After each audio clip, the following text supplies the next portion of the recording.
What is the charge? Eating a meal? A succulent Chinese meal? Gentlemen, this is Democracy Manifest. Ah, yes. I see that you know your judo well. Get your hand off my penis!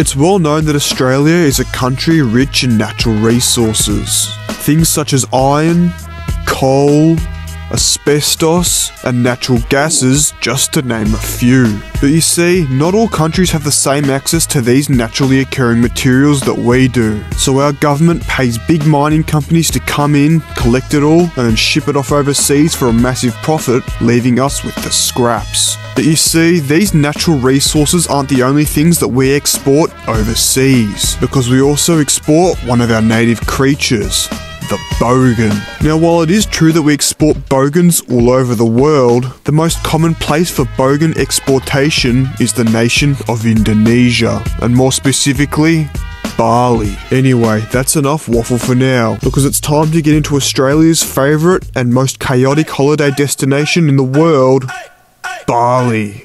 Yeah, some days I feel unfazed, like when I'm with my friends with a cup raised. And on Monday, I got a gun raised, suicidal do or die until hump day. Then I go right back at it like an automatic. More drinks, more songs, more beats to rap. I need a shrink, I'm gone, more time keeps passing. No watch, no thoughts at all, just a hat, new era. Rep my P's and those O's, need the Phillies with the orange and black to feel home. From Citizens Bank back to Camden Yards, it's a tale of two cities, and trust we go hard. Trust we go hard, yes we go hard. You said we go hard, I said we go hard. Rockin' my Bob Cousy, stocking up on the loose. If the lyrics come easy, but the life is a doozy. And yes, I'm choosy, and no, I won't settle, but I still take pop off over that kettle, cause I'm talking bigger picture. And yes, I'm gonna hit you with the...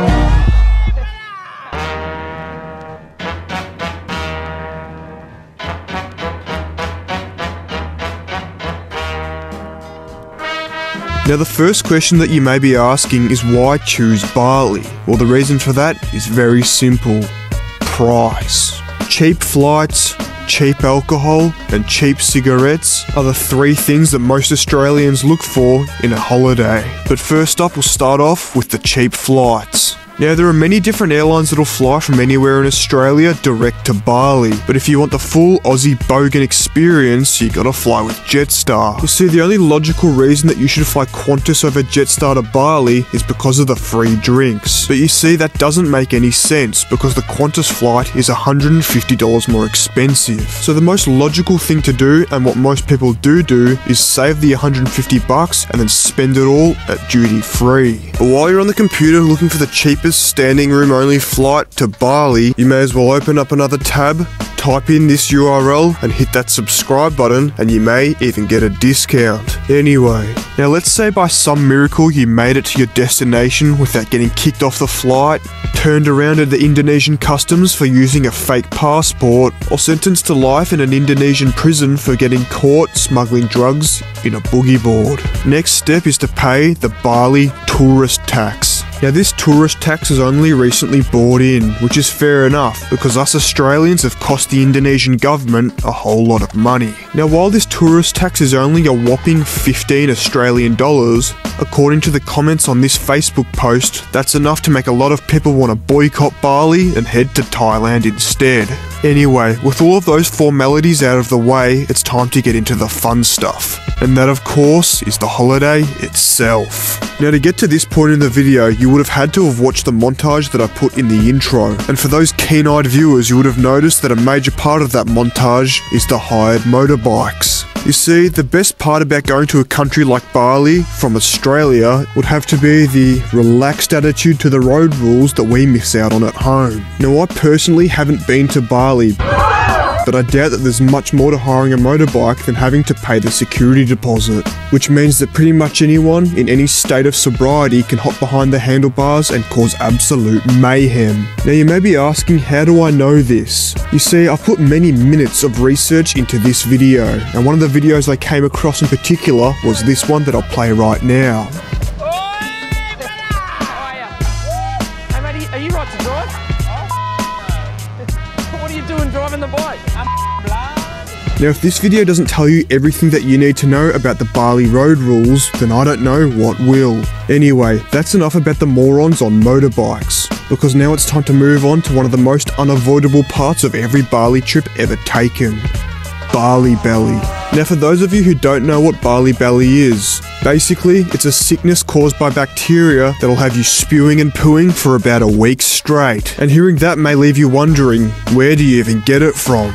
For those of you who don't know, there are multiple countries on planet Earth where the tap water is safe to drink, Australia being one of them. But you see, unfortunately, Bali isn't one of those countries. And that means that the best way to avoid Bali belly is to avoid the tap water. But unfortunately, that's a lot easier said than done. You see, that means no ice cubes, no drinking water out of the toilet bowl, and most importantly, no brushing your teeth with tap water. So if you want to avoid blowing out your rear main seal, make sure to stick to bottled water as much as possible. And always remember to stay away from any questionable street food. Alright, now that I've scared you into a diet consisting only of Smith's chips and bintang, it's time for you to do what all good Australian Bali tourists do, and that is go ballistic. Now there's a lot of things to do in Bali, and a lot of it I can't talk about on YouTube, because just like this picture of a lemon that I put in my last video, it would classify as adult content. So here are some more PG suggestions. First up is the monkeys. One of the major tourist attractions in Bali are the monkeys, but while they may look cute from a distance, these monkeys are nothing more than a menace. These monkeys have many hobbies such as stealing, waterworks, fighting, bike riding, which is my personal favourite, and most importantly, biting. Now while this biting may seem pretty harmless, it isn't. You see, a lot of these monkeys have a little something called rabies, which is a highly contagious disease transferred through bites. I think you can see where this is going. Now I've personally never had rabies, but from what I've heard, it's not a whole lot of fun. And I've also heard that the only way to get rid of rabies is by getting multiple big needles up the bum. Anyway, that's enough about rabies. Another fun thing to do in Bali is shopping. You see, in Bali, the prices of everything are a lot cheaper than back home, and the variety of stuff is arguably a lot better. If you go to any of the markets in Bali, you'll be greeted with a plethora of fake designer, fake shoes, and more inappropriate merchandise than you can point a stick at. But the all-time king of inappropriate merchandise has to be this man right here, Jimi Hendrix. You see, Jimi Hendrix sells everything you could ever need. He's got a sticker for every single person under the sun telling them they're a wide range of different merchandise, including the old faithful Centrelink Living the Dream t-shirt, and just about anything and everything in between. But the best thing about Jimi Hendrix is that if you buy something off him, you can get a custom message. And last year, when my boy Stuart went to Bali and bought a Centrelink Living the Dream t-shirt for me, I even got a shout out from the man himself. Hey, what's up, bloody my brother, mother, you're a cunt, I'm Jimmy in Bali. Happy birthday, bloody you're a cunt. Happy bloody birthday, you bloody TikTok kitty.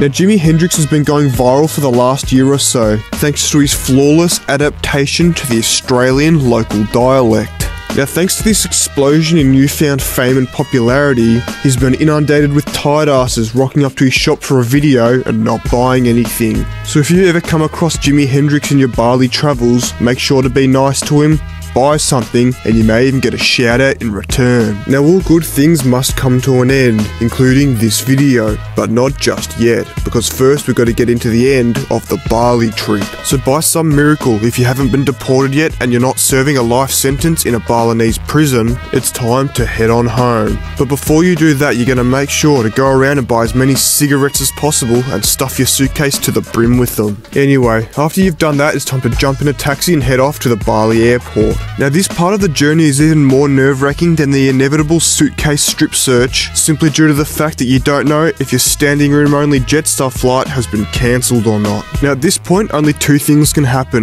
the first one being you board the flight and head on home, and the second one being the flight's cancelled and you have to sleep on the floor of the airport with the rest of the hungover bums. Now the rest of the journey is pretty straightforward. You'll fly home for 8 hours sitting between a fat man and a crying baby, and then when you finally get off the plane there's about a 50% chance that you go to jail for smuggling in those cigarettes. But you see, that's not even the worst part, because as soon as you walk out of the airport and those doors open, and Melbourne's 8 degrees and rainy, winter weather hits you like a freight train, you'll instantly regret wearing that bintang singlet, shorts and thongs for the plane ride home. And on that depressing snap back into reality, it's time to end. If you enjoyed this video, make sure to like, subscribe, comment and share if you'd like to hear more teachings from the Prophet of Yorak Hunt. And if you enjoyed this video so much that you watched it all the way till the end, make sure to comment, What is the charge? Eating a meal? A succulent Chinese meal? to let me know.